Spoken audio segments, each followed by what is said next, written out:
Assalamualaikum warahmatullahi wabarakatuh. Alhamdulillah, wassalatu wassalamu ala rasulillah. Kita belajar hadis ya Rasulullah sallallahu alaihi wasallam. Apa sih yang diucapkan oleh Rasulullah? Dari Anas radhiyallahu anhu dari Rasulullah sallallahu alaihi wasallam, beliau bersabda, ya, yatba'ul mayyita thalathatun ahluhu wa maluhu wa amaluhu, atau wa amaluhu. Kalau berhenti bacanya wa amaluhu.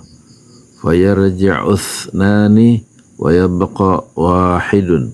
Yarji'u ahluhu wa maluhu wa yabqa amaluhu. Muttafaqun alaih. Artinya mayit itu diikuti ke kuburnya oleh 3 hal. Siapa saja yang ikuti mayit itu keluarganya, hartanya, dan amalnya. Kemudian kata Rasulullah, yang 2 kembali, sedangkan yang 1 tetap tinggal bersama si mayit dibawa ke kubur, yaitu yang kembali adalah keluarganya. Keluarga dan hartanya kembali, tidak ikut si mayit, sedangkan amalnya tetap tinggal bersama si mayit. Muttafaqun alaih. Ini penting hadis ini. Hadis ini diriwayatkan oleh Imam Bukhari dalam kitab Kelembutan Hati bab Sakaratul Maut, dan diriwayatkan oleh Imam Muslim dalam kitab Zuhud dan Kelembutan Hati. Kemudian oleh pensyarah hadis ini, yaitu siapa namanya ini, Imam, ini karya Riyadhus Shalihin ya, syarahnya penjelasan dari kitab karya Imam Nawawi, seorang ulama besar yang wafat pada usia 43 tahun saja. Pensyarahnya Dr. Mustafa Adib Al-Buqa itu mengatakan, ya, mutiara hadis ya, mana ya? Ada penjelasan katanya, yatba'ul mayyita, mengikuti mayit dalam hadis tadi, artinya maksudnya mengantarkan mayit sampai ke kuburannya. Isi atau mutiara hadis tadi adalah yaitu anjuran mengerjakan amalan yang senantiasa menyertai manusia, yaitu amal soleh, agar amal itu menjadi pendampingnya di dalam kubur ketika semua orang kembali dan meninggalkannya sendirian. Ini penting ya. Di dalam kubur itu namanya alam barzah, alam penantian atau alam kubur, sampai nanti setelah itu tiba hari kiamat ya, hancur semuanya, dan kemudian kita dihidupkan kembali di alam akhirat itu ya. Jadi sampai alam akhirat atau sampai hari kehancuran, sampai kiamat itu kita nggak tahu berapa juta tahun kita ada di alam barzah atau di alam kubur. Yang menemani kita hanya amal-amal kita. Jadi ini penting hadis kita ini ya.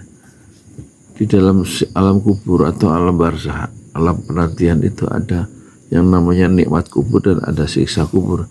Salah satunya siksa kubur adalah ketika kita cebok itu nggak bersih atau buang air kecil nggak bersih. Kata Rasulullah, satu saat bersama para sahabatnya itu melewati satu kuburan, dan kemudian kata Rasulullah, ini di kuburan ini ada orang yang disiksa, kata Rasulullah.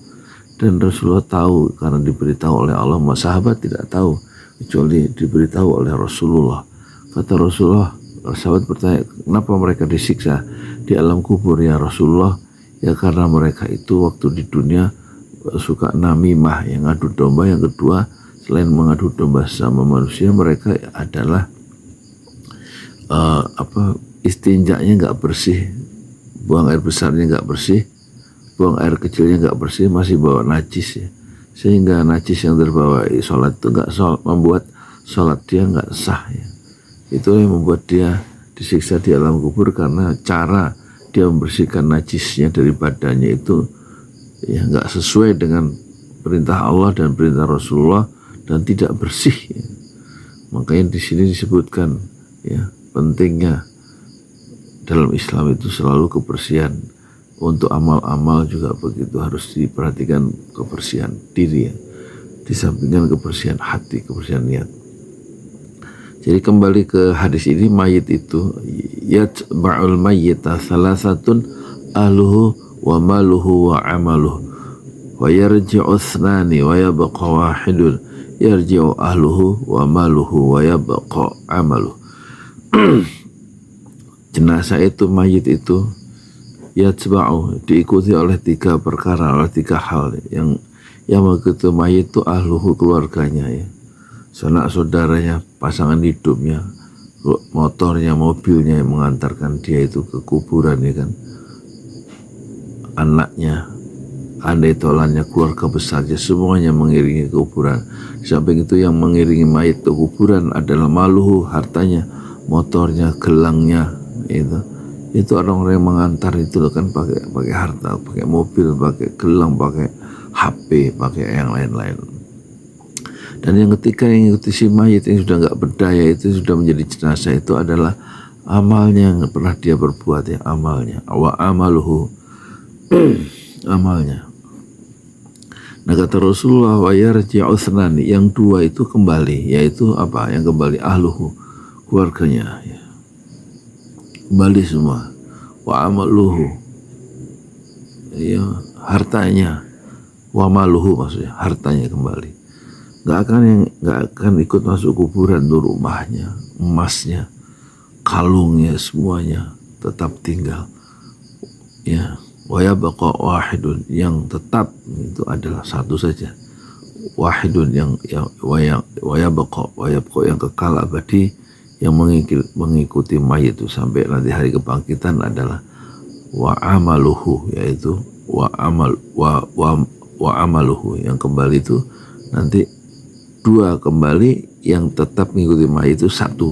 Wa yarji'u ahluhu wa maluhu, yang kembali ya, meninggalkan mayit di kuburannya sendiri itu adalah hartanya dan keluarganya. Wa yabqa amaluhu, yang akan tetap kekal mengiringi dia sampai akhirat adalah siapa? Amal-amalnya si mayit itu.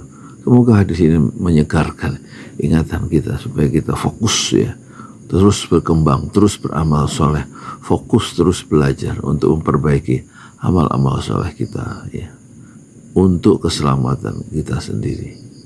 Moga-moga kita menjadi orang yang terus mengenal Rasulullah dan kita ittiba ya, mengikuti ittiba Rasul, mengikuti cara berpikir Rasul, mengikuti panduan-panduan yang